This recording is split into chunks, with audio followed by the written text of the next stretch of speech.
ప్రభునందు ప్రియ పరిశుద్ధ దేవుని కుమారులారా, దేవుని కుమార్తెలారా, యేసుక్రీస్తు ప్రశస్త నామములో మీ అందరికీ వందనాలు. అలాగే దేవునికి స్తోత్రం. ప్రియులారా, ఎలా ఉన్నారు? బాగున్నారు కదా? చాలా సంతోషం. మీ అందరూ బాగున్నారని నేను తలుస్తున్నా. అలాగే దేవుని కృపా మహదేశ్వర్యాన్ని బట్టి నేను కూడా కొనసాగా ఉన్నాం. ప్రియులారా, మరి ఒక ప్రత్యేకమైన అంశం ద్వారా మరొకసారి మీ చేరులోనికి రావడానికి దేవుడు మాకు అనుగ్రహించిన గొప్ప ఆధిక్యతను బట్టి మరొకసారి దేవునికి కృతజ్ఞత చెల్లిస్తున్నా. దేవునికి స్తోత్రాలు. రెండో భాగాన్ని నేర్చుకున్నాం కాబట్టి ప్రియులను ఆలోచించండి, అర్థం చేసుకోండి. ఇప్పుడు మనం యేసుక్రీస్తు సంఘానికి ఏమై ఉన్నాడు రెండో భాగాన్ని నేర్చుకోవడానికి ప్రయత్నం చేద్దాం.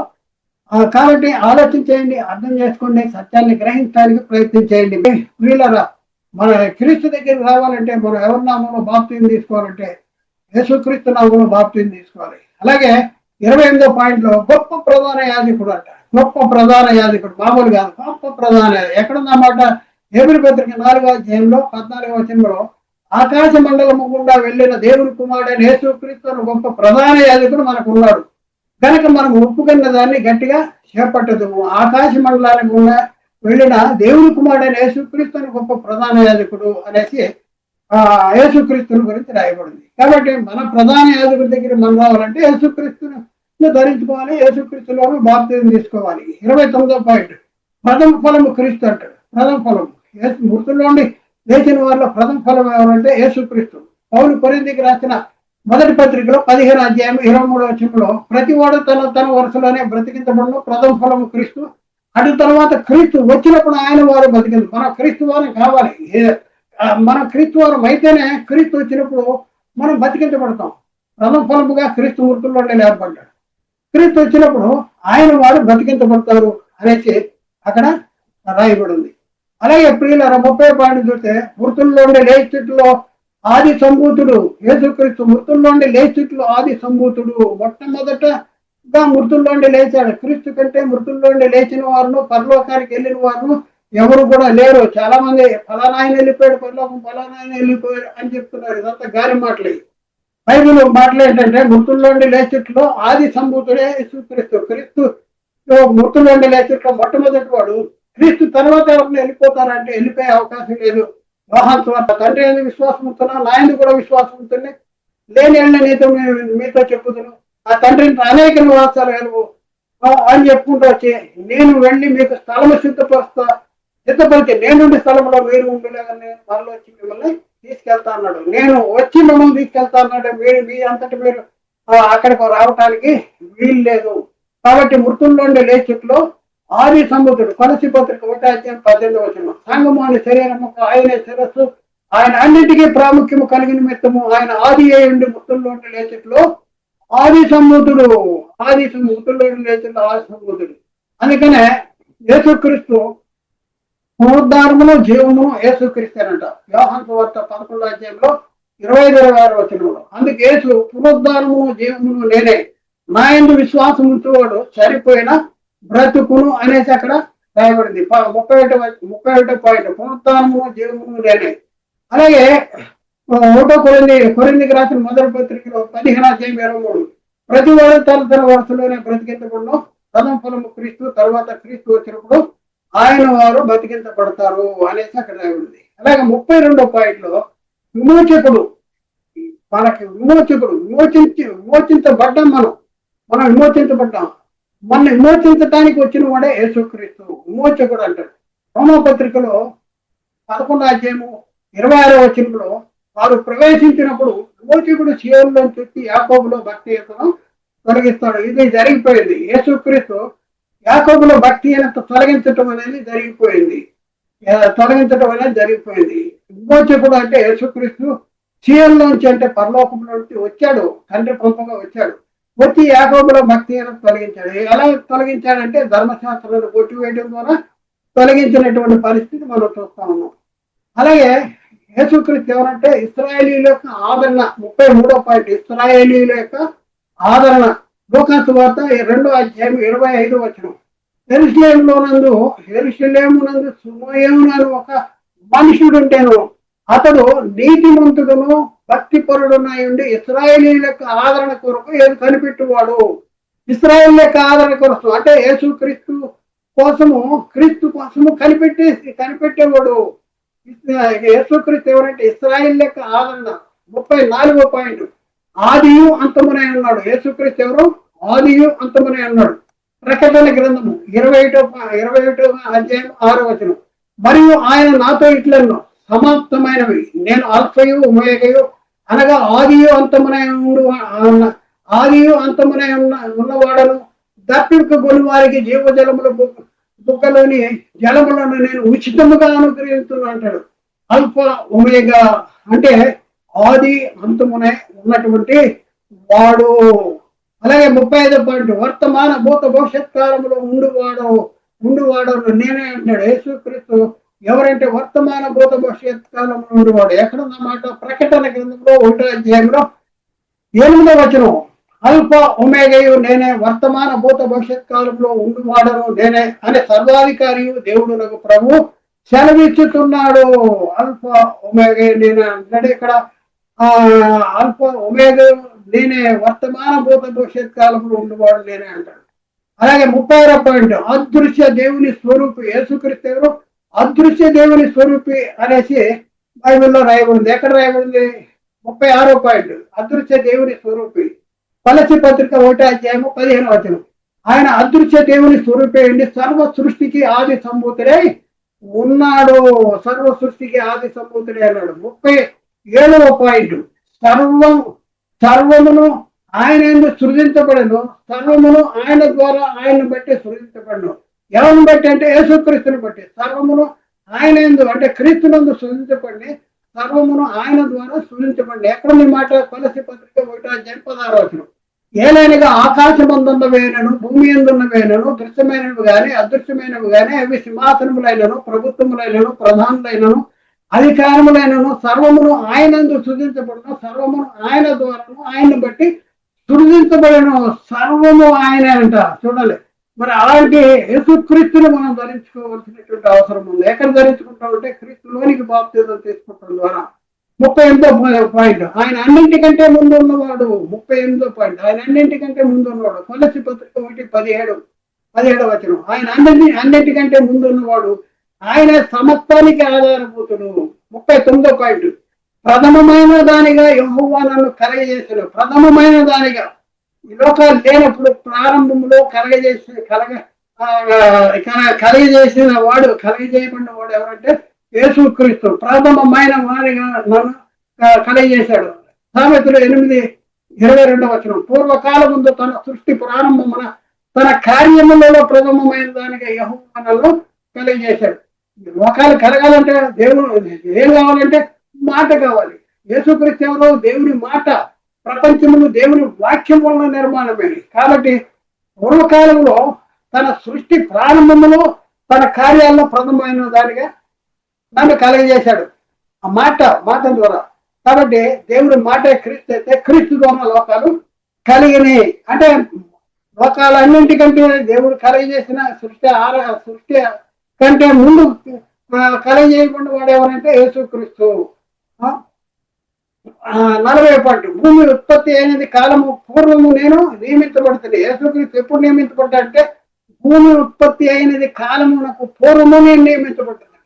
సామెతల గ్రంథము 8వ అధ్యాయం 23వ వచనంలో, అనాది కాలము మొదలుకొని మొదటి నుండి భూమి ఉత్పత్తి అయిన కాలమునకు పూర్వము నేను నియమించబడతాను. యేసుక్రీస్తు ఎప్పుడు నియమించబడ్డాడు అంటే భూమి ఉత్పత్తి అయినది కాలము మొదలుకొని పూర్వము భూమి ఉత్పత్తి అయిన కాలమునకు పూర్వము నేను నియమించబడితేనే అంటాడు.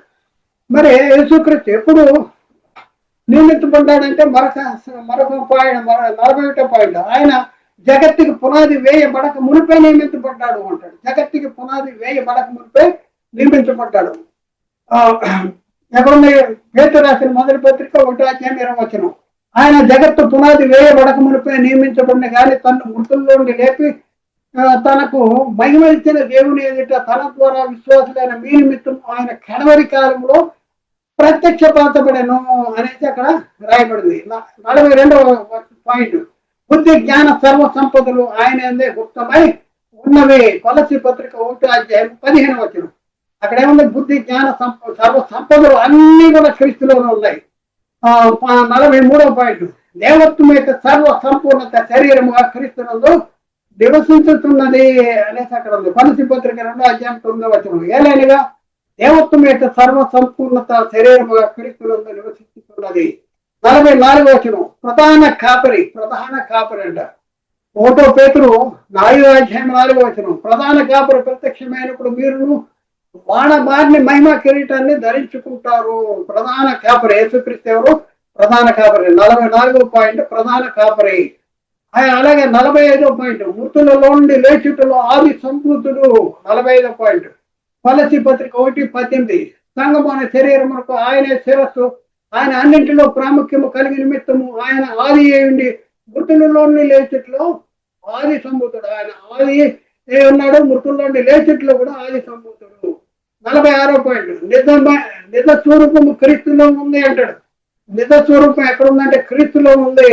కొలస్సీ పత్రిక 2:16-17 కాబట్టి అన్నపానముల విషయంలోనైనాను, పండుగ అమావాస్య విషయంలో, అమావాస్య విశ్రాంతి దినములు అను వాటి విషయంలోనైనాను మీకు తీర్పు తీర్చే ఎవరికి అవకాశము ఇయ్యకుడు అంటాడు. 17 ఇవి రాబో వాటి ఛాయే గాని నిజ స్వరూపము క్రీస్తులో ఉంది అంటాడు. 47వ పాయింట్, పరలోక విషయంలో ఆత్మ సంబంధమైన ప్రతి ఆశీర్వాదాన్ని మనకు అనుగ్రహించాడు. ఎవరి ద్వారా? క్రీస్తు ద్వారా పరలోక విషయంలో ప్రతి ఆశీర్వాదాన్ని మనకు అనుగ్రహించాడు. ఎక్కడుంది? ఎఫెసీ పత్రిక 1:3 మన ప్రభువు యేసుక్రీస్తు యొక్క తండ్రి దేవుడు స్తుతించబడును గాక. ఆయన క్రీస్తునందు పరలోక విషయంలో ఆత్మ సంబంధమైన ప్రతి ఆశీర్వాదాన్ని మనకు అనుగ్రహించాడు. 48వ పాయింట్, మన సహవాసం ఎవరితో ఉందంటే మన సహవాసము తండ్రితోనూ కూడాను ఆయన కుమారుడైన యేసుక్రీస్తుతో కూడా ఉంది. ఎక్కడుంది ఈ మాటలో? యోహాను రాసిన మొదటి పత్రిక 1:3 మాతో కూడా మీకు సహవాసం కలిగినట్లు మేము చూచిన దాన్ని వినిన దాన్ని మీకు తెలియజేస్తున్నాము. మన సహవాసం అయితే తండ్రితో కూడాను ఆయన కుమారుడైన యేసుక్రీస్తుతో కూడా ఉంది అంటాడు. ఇప్పుడు మన సహవాసం ఎవరితో అంటే తండ్రితో కూడా ఆయన కుమారుడైన యేసుక్రీస్తుడు. మనం తండ్రితో సహవాసం కలిగి ఉండాలంటే ముందు ఎవరితో సహవాసం కలిగి ఉండాలంటే క్రీస్తు. అంటే ముందు క్రీస్తు మహిమను ధరించుకుంటే తండ్రి మహిమను ధరించుకుంటాడు. క్రీస్తు నామంలో బాప్తిసం తీసుకోవాలి, యేసుక్రీస్తు నామంలో బాప్తిసం తీసుకోవాలి. కాబట్టి 49వ పాయింట్, క్రీస్తు అని మనం పస్కా బలి పశువు వధించబడ్డాడు. యేసుక్రీస్తు పస్కా బలి పశువు కింద వధించబడ్డాడు. 1 కొరింథీ పత్రిక 5:17 మీరు పులిపిండి లేని వారు గనక కొత్త ముద్ద ఉంటే పాతదైన పులిపిండిని పారవేయుడి. ఇంతేకాక క్రీస్తును మన పస్కా బలి పశువు వధించబడేను అనేసి అక్కడ రాయబడింది. 50వ పాయింట్, నేను నిజమైన ద్రాక్షవల్లిని. యేసుక్రీస్తు ఎవరంట? నిజమైన ద్రాక్షవల్లి. యోహాను సువార్త 15:1 నేను నిజమైన ద్రాక్షవల్లిని, నా తండ్రి వ్యవసాయకుడు. ద్రాక్షవల్లి ఎవరు అంటే యేసుక్రీస్తు. కాబట్టి మనం ద్రాక్షవల్లిని నేను 51వ పాయింట్లో కూడా ద్రాక్షవల్లిని నేను అనేసి యేసుక్రీస్తు చెప్పిన మాటలు 51వ పాయింట్లు ఉన్నాయి. యోహాను సువార్త 15:5 ద్రాక్షవల్లిని నేను, తీగల మీరు అంటాడు. ద్రాక్షవల్లి నేను, తీగల మీరు. ఎవడైనా నాయందు నిలిచి ఉండను, నేను ఎవరైనా నిలిచి ఉండను వాడు బహుగా ఫలించును. నాకు వేరుగా ఉండి మీరేమి చేయలేరు అంటాడు. అలాగే 52వ పాయింట్, ప్రవక్తల కంటే గొప్పవాడు ఎవరు? యేసుక్రీస్తు ప్రవక్తల కంటే గొప్పవాడు. మత్తయి సువార్త 11:9 మరి ఏమి చూడ వెళ్ళి తిరిగి ప్రవక్తన? అవును గాని ప్రవక్త కంటే గొప్పవాడిని నేను మీతో చెప్పుతున్నాను అనేసి అక్కడ చెప్తా ఉన్నాడు. 53వ పాయింట్, మీరు క్రీస్తుతో కూడా లేపబడిన వారైతే పైన వాటిని వెదుకుడి అంటాడు. క్రీస్తుతో కూడా లేపబడిన వాళ్ళైతే ఎక్కడ క్రీస్తు కూడా లేచాం? బాప్తిజంలో క్రీస్తు. బాప్తిజంలో 2 కార్యాలు, చనిపోయి బాధ పెట్టబడుతున్నాం, తిరిగి నిలుస్తున్నాము. అయితే లేచిన వారైతే ఎక్కడ చూడాలంటే పైన ఉన్న వారైతే. ఎందుకు పైన ఉన్న వాటిని ఎందుకు ఎతకాలి అంటే చెప్తా ఉన్నాడు. కొలస్సీ 1:3 మీరు క్రీస్తుతో కూడా లేపబడిన వారైతే పైన ఉన్న వాటిని వెలుకుడి, అక్కడ క్రీస్తు దేవుని కుడిపార్శ్వమున కూర్చుండి ఉన్నాడు, అనేసి అక్కడ రాయబడింది. కాబట్టి పైన ఉన్న వాటిని వెదకండి అంటాడు. అలాగే 54వ పాయింట్, మీ దేహములు క్రీస్తులకు అవయములై ఉన్నదని మీరు ఎరగని అంటారు. దేహాలు ఎవరికి అవయవాలు అంటే క్రీస్తుకు అవయవాలు. మన శిరస్సు ఎవరు? సంగమైన శరీరానికి శిరస్సు ఎవరంటే యేసు క్రీస్తు. చూద్దాం 1 కొరింథీయులకు రాసిన 1 పత్రిక 6 అధ్యాయం 14 మీరు మీ దేహంలో క్రీస్తులకు అవయములై ఉన్నవని మీరు ఎరగరా? నేను క్రీస్తు యొక్క అవయములను తీసుకొని వేసి యొక్క అవయములుగా చేయనా? అదెంత మాత్రమో తగదు. మీ దేహములు దేవుని క్రీస్తులకు అవయవాలంట. మీ దేహాలు ఎవరికి అవయవాలు? క్రీస్తుకు అవయవాలు. 55వ పాయింట్, మీ జీవము క్రీస్తుతో కూడా దేవుని యందు దాచబడి ఉన్నది. 55వ పాయింట్, మీ జీవము క్రీస్తు కూడా దేవుని యందు దాచబడి ఉంది. కొలస్సీ పత్రిక 3 అధ్యాయం 3వ వచనం, ఏలైనగా మీరు మృతి పొందితిరి, మీ జీవము క్రీస్తు కూడా దేవుని యందు దాచబడి ఉంది. 56వ పాయింట్, మనకు జీవమైన క్రీస్తు ప్రత్యక్షమైనప్పుడు మీరు ఆయనతో కూడా మహిమతో ప్రత్యక్షపడతారు అనేసి అక్కడ ఎక్కడ ఉంది మాట? కొలస్సీ పత్రిక 3 అధ్యాయం 4వ వచనము, మనకు జీవమైన క్రీస్తు ప్రత్యక్షమైనప్పుడు మీరును ఆయనతో కూడా మహిమయందు ప్రత్యక్షపరచబడదు అనేసి అక్కడ రాయబడింది. 57వ పాయింట్, మనము మేలుకొని ఉన్నను నిద్రపోతున్నను తనతో కూడా జీవించే నిమిత్తము అనేసి అక్కడ మనం మేలుకొని జీవించున్న ఆయనతో కూడా జీవించే నిమిత్తము ఆయన యేసుక్రీస్తు ఏం చేశాడంట? 57వ పాయింట్, ఏం చేశాడు? తెస్సలోనిక 1 పత్రిక 5:10, మనం మేలుకొని ఉన్నాను నిద్రపోతున్నాను తనతో కూడా జీవించే నిమిత్తము ఆయన మన కొరకు మృతి పొంది తిరిగి లేచాడు అనేసి అక్కడ రాయబడింది. 58వ పాయింట్, యేసు మన కొరకు ప్రతిష్ఠించిన మార్గం ఏంటి? నూతనమైనది జీవము గల మార్గము. యేసుక్రీస్తు మనకు మార్గము. ఎక్కడికి మార్గం ఏర్పాటు చేశాడు? చూద్దాం. హెబ్రీ పత్రిక 10వ అధ్యాయం 19వ వచనం, సహోదరులారా, యేసు మన కొరకు ప్రతిష్ఠించిన మార్గము అనగా నూతనమైనది జీవము గలది ఆయన శరీరమును తెర ద్వారా ఏర్పరచబడినది మార్గమును అంటాడు. యేసు మన కొరకు ఎక్కడికి? పరలోకానికి ఏర్పడే మార్గం. అందుకని యేసుక్రీస్తు నేనే మార్గాన్ని, నేనే సత్యాన్ని, నేనే జీవాన్ని అన్నాడు. 59వ పాయింట్, దేవుని వాగ్దానాలు ఎన్నైనా కూడా అవన్నీ కూడా క్రీస్తునందు అవునన్నట్టుగానే ఉన్నాయి. కొరింథీయులకు రాసిన 2వ పత్రిక 1వ అధ్యాయం 20వ వచనం, దేవుని వాగ్దానాలు ఎన్ని అయినా అవన్నీ కూడా క్రీస్తులు అవునన్నట్టుగానే ఉన్నవి కనుక మనము దేవునికి మహిమ కలిగిటిగా అవి ఆయన ఎందు నిశ్చయములై ఉన్నవి అనేసి అక్కడ రాయబడినవి. కాబట్టి ప్రియులారా, ఒకసారి ఆలోచించండి, అర్థం చేసుకోండి. ఇవన్నీ కూడా మనం పరిశీలన చేసుకుంటే యేసుక్రీస్తు సంఘానికి ఏమై ఉన్నాడో ఒకసారి ఆలోచించండి. మనము క్రీస్తు దగ్గరికి వస్తేనే మనకి క్రీస్తు ద్వారా మనకు క్రీస్తు ఇప్పుడు చెప్పబడిన అన్ని కూడా క్రీస్తు మనకు అవుతాడు. అలాగే క్రీస్తు ద్వారా దేవుడు మనకు అనుగ్రహించేటటువంటి ఆశీర్వాదాలన్నీ కూడా మనం పొందుకుంటాం. ఎప్పుడంటే క్రీస్తు దగ్గరికి రావాలి. క్రీస్తు దగ్గరికి వస్తేనే మనం ఈ మహిమకు, ఈ యొక్క అధికారానికి, ఆధిపత్యానికి, వీటన్నిటికీ మనం వారసులుగా ఉంటాం. కాబట్టి ఆలోచించండి, సంఘానికి యేసుక్రీస్తు ఏమై ఉన్నాడు, ఇదంతా మనం తెలుసుకోవాల్సిన అవసరం ఉంది. కాబట్టి ప్రియులారా, ఇప్పుడు మనం సంఘానికి యేసుక్రీస్తు ఏమై ఉన్నాడు అనే దాంట్లో భాగాన్ని నేర్చుకున్నాం. కాబట్టి ప్రియులారా, ఆలోచించండి, అర్థం చేసుకోండి. ఇప్పుడు మనం యేసుక్రీస్తు సంఘానికి ఏమై ఉన్నాడు 2వ భాగాన్ని నేర్చుకోవడానికి ప్రయత్నం చేద్దాం.